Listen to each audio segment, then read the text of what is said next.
Welcome to today's 5 Good Minutes on the 10 Commandments. Today we'll be considering the 10th commandment with Dan Shields. Welcome back to day 4 of our study on the 10th commandment.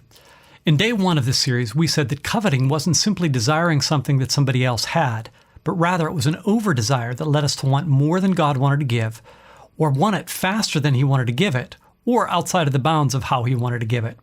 The reality is that in many of our lives, our desire to acquire is a sickness that's almost like an addiction. Listen to the words of Henry Nouwen from his famous book on the prodigal son.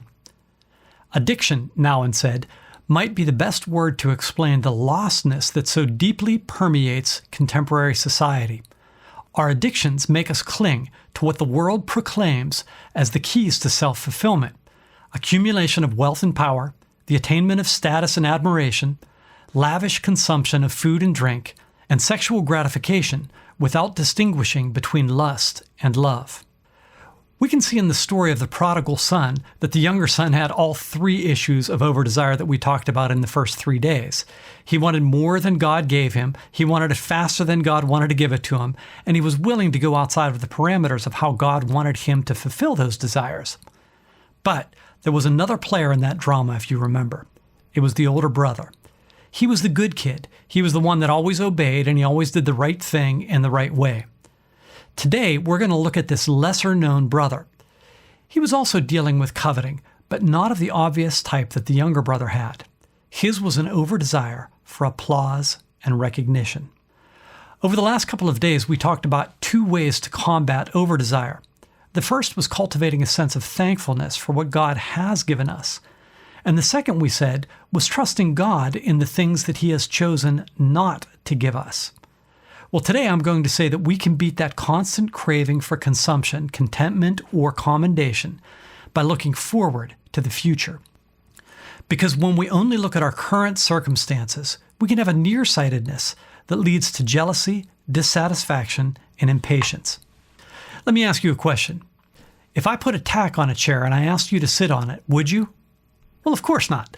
But let me change the equation just a little bit. If I said, if you sit on this tack, I'll give you $1 million, would you? Well, most of you probably would. Why? Because the pain only lasts for a moment, but the reward lasts for a lifetime. If you remember the story of the prodigal son, when the out-of-control younger brother came home and the father received him, not just with grace and forgiveness, but with celebration, the older brother became indignant. He basically said to the father, "I've always been the good son, but you never gave me a party like this." Can you hear it? The ugliness of jealousy. But it was something else as well. Rather than an over-desire for pleasure, this son wanted appreciation and esteem. He wanted to be recognized for how good he was. He had a quiet lust for approbation, the over-desire for approval. But do you remember what the father said to him? "My son," the father said, "you are always with me, and everything I have is yours." In grace, the father was saying to the son, "I love you more than you could possibly know, and I have a good plan for you that's beyond what you can imagine. I'm with you here and now, and one day you'll receive the fullness of my blessing. All that I have is yours." You know, both brothers were receiving undeserved grace. And that's our promise as well. One day we'll receive our heavenly reward, and not just because of how good we've been or how hard we've worked, but because of what Christ has done on our behalf.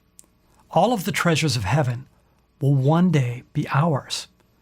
So how do we deal with the stinging pain of not getting what we hope for in life? By turning our eyes away from our current circumstances and toward the Lord and our ultimate reward. As the scripture says, we fix our eyes not on what is seen, but what is unseen, since what is seen is temporary, but what is unseen is eternal. Thanks for joining us.